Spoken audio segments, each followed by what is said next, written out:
This week, Siskel and Ebert review Nicolas Cage and Dennis Hopper entangled in a murder-for-hire scheme in Red Rock West.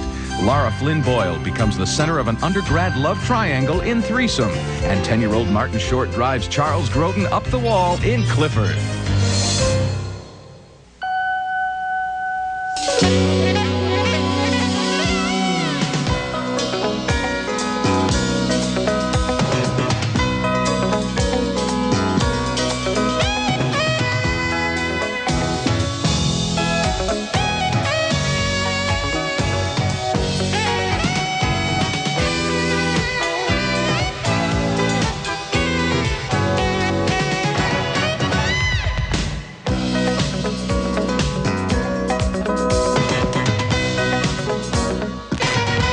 You are here for the job, aren't you?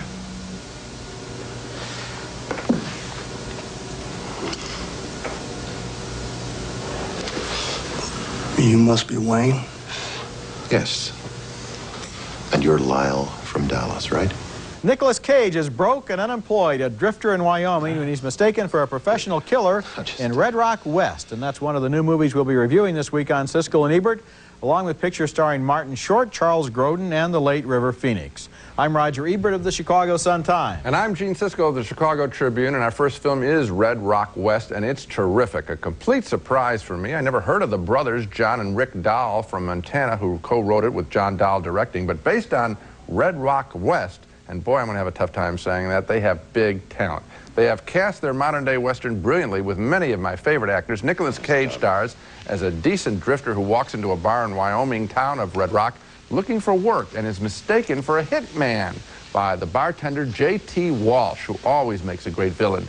He's hired a killer to do away with his seductive wife, and he thinks that Cage is that killer. I think the best way to do this is to make it look like a simple burglary. Just go out to the house, break in, and mess the place up a little, you know? Surprise after surprise follows as Cage, playing a nice guy just looking for work, ventures out to the bartender's ranch where he plans on warning the wife, the often dark and dangerous Laura Flynn Boyle, check out those eyebrows, about her husband's death wish for her. Suppose I double his offer and you do something for me.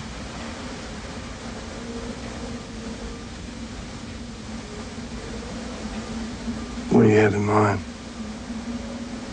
Take care of Wayne. So now Nicolas Cage is really in over his head in this town, and there are more surprises in this very clever script by the Dahl brothers, who managed to find room in their story for everybody's favorite weirdo actor, Dennis Hopper, playing an ex-Marine who nearly runs over Nicolas Cage and ends up sharing in his adventure.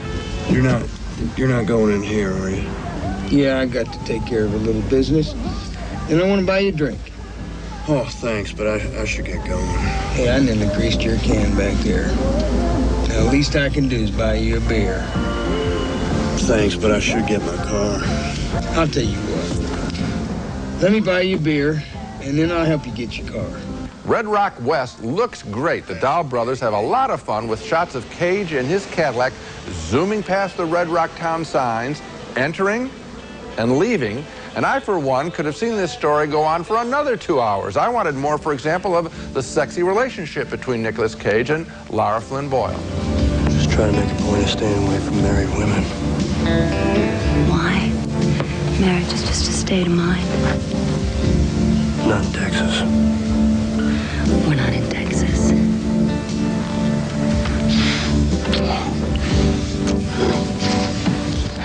They're very good together. Red Rock West is not the Dahl brothers' first feature film, but it sure plays like one, with a sense of joy and discovery and the intent of making every single scene count. I was delighted with every plot twist and turn. The performances are first rate. You can see why these wonderful, quirky actors jumped at doing this bright, original script. Red Rock West is the best new American film of the year that I've seen. I recommend it highly. Boy, I liked it a lot too, Gene. You know, it reminded me of another early film by two brothers, Blood Simple, by the Coen brothers. Absolutely. And in the way that the plot works, and you wisely didn't give away these surprises. Anything. But what's interesting is, this is a puzzle, and it goes together, and there are so many pieces, including pieces that we don't anticipate. Right. And it all fits, and we understand everything, and it all pays off, and it all works out in an interesting, unexpected way. And there's the delight of the fact that real emotions are going on here, and yet at the same time there's the artifice of this clockwork plot. And how about the casting? I mean, you couldn't have picked anybody better. They're all good matches. These aren't people, they don't have a huge star in them who's going to run away with the picture and demand to be likable. These are fine actors. Hopper finds he's played a million of these weirdo killers. This time he seems to have a rod up his back. He moves like this back and forth. He's an ex-Marine. And it gives him a real creepy physical presence. Okay, next movie. And our next movie is Clifford, with Martin Short playing a little boy who makes life hell for his uncle, played by Charles Grodin, and for the audience, including myself. The movie opens with completely pointless scenes set in the year 2050, with Short playing an elderly priest who remembers what a little brat he used to be. Then the movie flashes back to the present day, where Clifford is indeed seen as a little monster, and here Mary Steenburgen plays Grodin's fiancée, and Dabney Coleman is their boss. The kid zeroes in for the kill. Morning, Mr. Ellis. My, that's the bestest-looking wig I've ever seen. Oh, no, that's not a wig. Please. You said it was a wig? No. You called it a rug, too. No, you misunderstood me, son. I never said you wore a wig, sir. Good. What are you looking at? No, you know. It's not a wig. I know that, sir. Come on. Kidding? Not a rug either. Let's don't worry about that. Right, don't worry about that. Because his fiancée suspects he doesn't love children, Grodin has to pretend that he does. But after Clifford sends his uncle to San Francisco on a wild goose chase, Grodin blows up. You're such a baby. You know, Clifford should be babysitting you. Oh, no, thanks. I prefer babysitters who aren't affiliated with the Manson family. Little Clifford wants his uncle to take him to a dinosaur theme park, and when the uncle doesn't, Clifford plays an endless series of sadistic jokes on him. Hi, Clifford. Hi, Uncle Martin. Have you seen Sarah? She was taken off to meet someone named Rowijny by a lady who looks like this. What makes her face look like that, Uncle Martin? That's what they call a facelift. What's a facelift? Oh. That's not child's touch. Sorry. I believe your drink is right there. It's a toast. We raised our glasses. First to Parker Davis, the patriarch of the Davis family.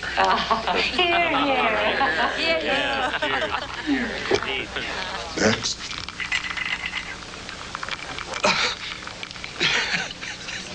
Clifford is like a movie from Mars. This is the kind of movie where you sit there simply stupefied. The cast contains some of my favorite actors, and yet nothing works. And I wonder if the central mistake might not have been the casting of Martin Short as the little boy. He looks so weird that there's never a moment when you can stop gawking at him long enough for the character to gather up any momentum. Now, we saw this movie in a theater with maybe 150 people. 2 people laughed once apiece. One of them was me, and I think the other one laughed because I have an infectious laugh. I found one gag in this movie. 148 other people found nothing to laugh at. I was in the majority. It is shocking, and I felt bad because I had taken a friend's children to the film. Well, this is really and I a said, children's well, at least, picture. I said, wow. Well, kids, at least you're going to remember who you saw the worst movie of your life with. You're right. Martin Short, it looks like a wizened old little dwarf in the picture, and he's very unhappy. The character is unhappy, mean throughout. There isn't a likable person in here. There's no entry point for us to get involved in the story. When the payoff comes, when this kid who wants to be taken to the dinosaur world in Los Angeles... When he goes there, then you get these cheesy special effects. There's no payoff. You can even see the payoff not paying off while it's on the screen. You took kids to see this. This is the kind of movie where after kids see this, they should see The Good Son to cheer themselves up. Okay, that was about a killer, wasn't it? Yes. Yeah, okay. Coming up next, 2 college roommates discover that one more does not necessarily mean a crowd when a pretty co-ed makes them a threesome. Co-ed dorm? What's the problem? It's co-ed within the buildings, not within the rooms. That's Lara Flynn Boyle again, this time as a college student with the name of Alex, who because of that name is mistakenly assigned to a room with 2 boys in a love triangle called Threesome. And I didn't care for this movie, even though it's trying to grapple with the tough subject of college-age kids trying to deal with their raging sexuality at a time when the adult world would prefer to see them cracking books at school. Here's the stilted standard would-be comic scene where the new boys meet their new roommate. No, we were here first. Besides, it's your fault. Why didn't you use Alexandria or whatever your full name is? Alex is my full name. Well, it sounds like a man's name to me. I think it's lovely.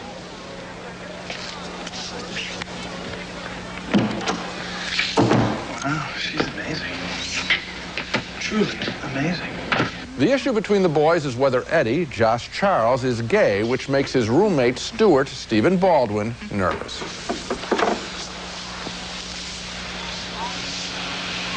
Were you just looking at my butt? No. You weren't just looking at my butt. Know what you're talking about. Naturally, all three get together with the woman wanting the guy who maybe doesn't want her. It's all too cute. You have the hots for me, I have the hots for him, and sooner or later he's gonna have the hots for you. Sounds pretty hot to me. I think Threesome is missing some of the very real pain of that situation. It doesn't snigger too much, just enough, however, to sugarcoat the material into palatable Hollywood fare. All throughout this picture, while I was watching it, I kept thinking how the same story would be handled in, say, a European film, where the pleasures and the pain would be so much more intense. Well, this is not a good film, and it is a flawed film, and it probably would have been better if it had been a French film, but nevertheless, I do marginally recommend it, and I'll tell you why. First of all, it doesn't exploit the situation. There isn't a lot of gratuitous nudity. Not that I have anything against nudity, but that isn't what this movie is about. It uses language and a great deal of frankness in order to show the vulnerability of these people as they try to figure out who they are. And I think on that basis, it's a valuable picture. It just starts to do that. My review reflected that. It starts to that, but it doesn't pay off. It doesn't take. This film could have gone so much farther. It could have been a lot better. I'm not saying it couldn't have been a lot better, but I think you have to give it credit for what it does achieve. I did, and not much. Well, more than you thought. When we come back, we'll look at River Phoenix's farewell screen performance. Sam Shepard's Silent Tongue is next.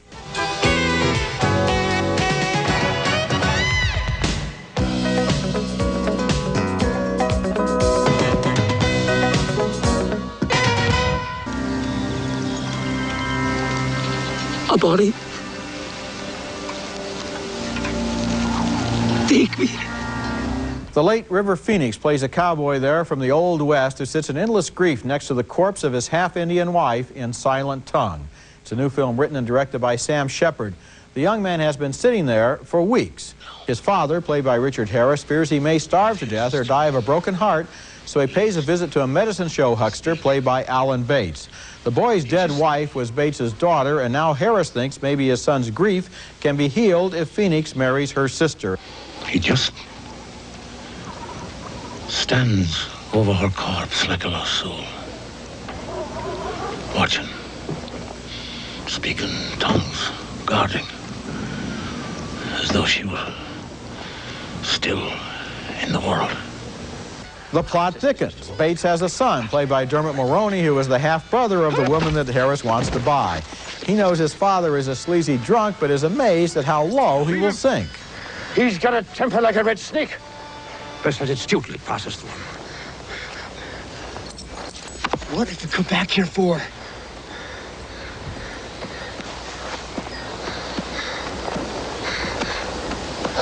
What are we all for sale now? There's a long final sequence in the movie that takes place partly in the spirit world, I guess, as Phoenix's wife comes back to life with all sorts of terrible supernatural repercussions.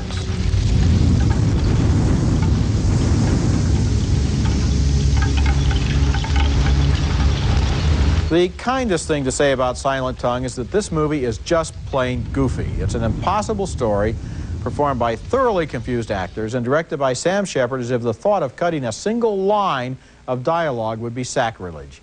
I have seen whole movies that seem shorter than the last half hour of this one.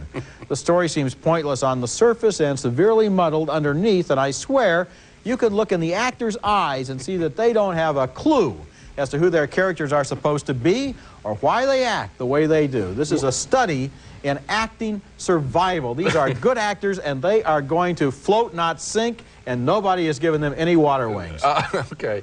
You know, I like the part where you said it's set in the supernatural world, I guess, yeah. Because I was guessing a lot in this picture. And, you know, I have a lot of pride. I don't like to, people may not know that film companies send out what they call press books, where they give sometimes a synopsis of stories. And I have a lot of pride. I don't like to look at those. I looked at this one. It's a mystifying picture. And, and if there were individual sections where I thought, you know, that's good, that's interesting. No, I couldn't find a single part of this picture that I liked. I didn't know why the story was told. Why the story was filmed?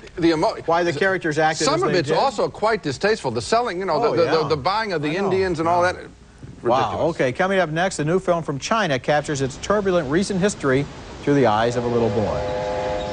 From China, and it adds to that country's increasing reputation as an exciting source of films made by a young generation of filmmakers who are investigating their nation's rapidly evolving modern history.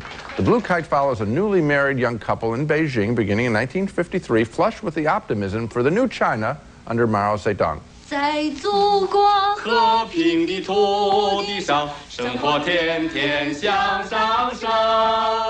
青年人怀着远大的理想，老年人越活越年轻。 The family, a librarian and a teacher, are soon separated, however, as the husband is sent off to a rural labor camp to be re-educated along party lines. His wife's brother promises to take care of the young family, which includes a little boy, as The Blue Kite manages to be a small personal film set against an epic landscape.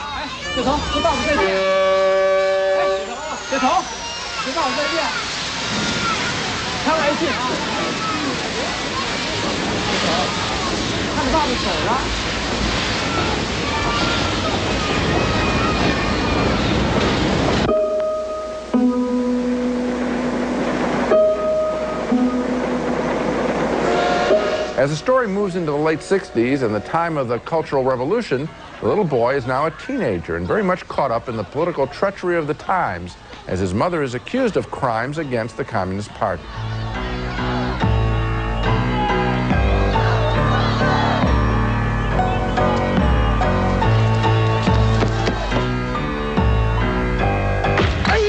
What's so good about The Blue Kite and the other films we're getting from China now is that they are about something. These aren't made-up stories fashioned out of recycled movie cliches strung together to appeal to a big audience, which pretty much defines the American cinema week after week. No, these are personal stories directed out of a mixture of rage and pride at a nation's struggling attempt to right itself and join the modern world. It was a pleasure to see and live in the world of The Blue Kite. Boy, it sure was. And you know, like the Joy Luck Club, which is kind of a related story from the other side of the ocean, this seems like somebody telling you a story about their family. And you know about this courtyard and the people who live there and how their fortunes change over the years. And there were chilling moments. For example, one where they have a meeting at the library. They figure that somebody has to be politically incorrect because they have to give one name to the committee. And one of the characters goes out to the men's room. And when he comes back into the room, all the eyes are on him. And he realizes that in his absence, they voted that he could be the politically incorrect one, and it costs him his life. That is a chilling moment, and I have a feeling it might have come right from real life. There are many scenes like that, Roger, where you think that you are watching basically a documentary material, and it has been fashioned very well, and that energy. And, you know, it's hard to articulate the energy that you feel when someone's telling a true story. True story, yes. It's a good movie. When we come back, my video pick of the week, Al Pacino and Sean Penn star in a crime story that I think deserves a second look. Video pick of the week, brought to you by Orville Redenbacher, the first and last name in popcorn. My video pick this week is Brian De Palma's crime thriller Carlito's Way, which got some negative reviews, including one from Gene when it was released last year, but now it's out on video, and I think it deserves a second look. The movie stars Al Pacino as a street-smart criminal who comes out of prison and dreams of getting enough money so he can go straight, marry his girlfriend, and escape to the Caribbean. I know how this dream ends, Charlie. It isn't in paradise. It ends with me carrying you into an emergency room. The movie contains an amazingly good performance, a supporting role by Sean Penn as Carlito's sleazy lawyer. Once I get Tony on the shore, there's a distinct possibility that he and his Goomba son have got some plans for me. Brian De Palma is one of the best directors alive when it comes to choreographing long action scenes without any dialogue. And in this movie, there is a deadly cat-and-mouse game in a train station that's virtuoso filmmaking. Carlito's Way, out on video, my pick of the week. And now let's take another look at the movies we reviewed this week. 2 big thumbs up for Red Rock West, with Nicolas Cage caught in a web of intrigue. The plot was manipulative and complex, but it all fit together, and it all paid off. A great film by the Dahl brothers. 2 thumbs down for the would-be comedy Clifford, which is so bad in so many unusual ways that it's headed for my list of the year's worst films. A split decision on Threesome, with the 3 college students exploring their emerging sexuality. Gene thought it didn't have enough real feeling, but I liked its frankness and its willingness to show young characters trying to figure out who they were and how they fit in. 2 thumbs down for Silent Tongue, the pretentious fable that mixes ancient Western legends with goofy melodrama, another candidate for the year's worst. And finally, 2 thumbs up for The Blue Kite and its courageous and fascinating portrait of a young boy growing up through the extreme twists and turns of recent Chinese history. So, The Blue Kite and Red Rock West, that one is, I think, a real discovery. I think it really is, and I know it's going to make its way slowly around the country. It doesn't have a big distributor behind it, but that's the one to look out for, Red Rock West. That's it for this week. Next week, we'll be back with Serial Mom, starring Kathleen Turner as a super mom who goes from cleaning up her house to cleaning up the neighborhood with a knife and a gun. And also, Cops and Robertson, starring Chevy Chase as a crime buff who complicates a stakeout led by Jack Palance. I'm sorry, my son bit your neck and tried to suck your blood. It happens. That's next week, and until then, the balcony is closed.